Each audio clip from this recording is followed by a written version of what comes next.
Question 1. It is known that 4% of a population suffer from a certain disease. When a diagnostic test is applied to a person with the disease, it gives a positive response with probability 0.98.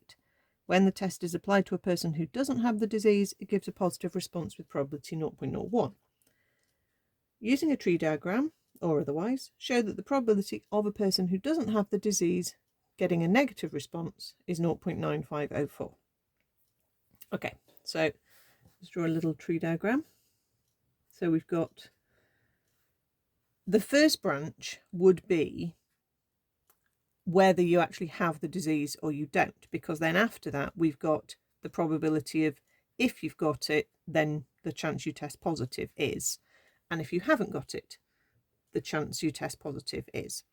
So let's write D for disease and then a D with a little dash like that. That means no disease.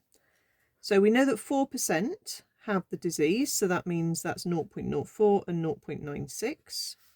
And then you take the test and you either get a positive or you get a negative result. Okay, so then we can fill in. So if you have the disease, the chance of getting a positive result is 0.98, which means then the other branch is 0.02. And then if you don't have the disease, you could still test positive by mistake, and that's 0.01 and then 0.99. Okay, you can just about see that.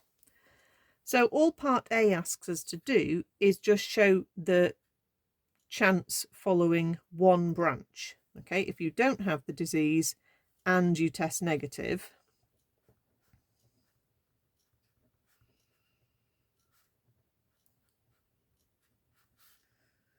so this isn't a conditional, it's not anything complicated, it's just literally one branch of the tree diagram.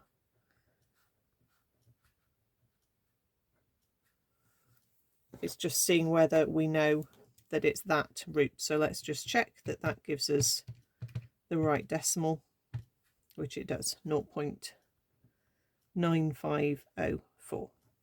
Okay, so that's all part A is.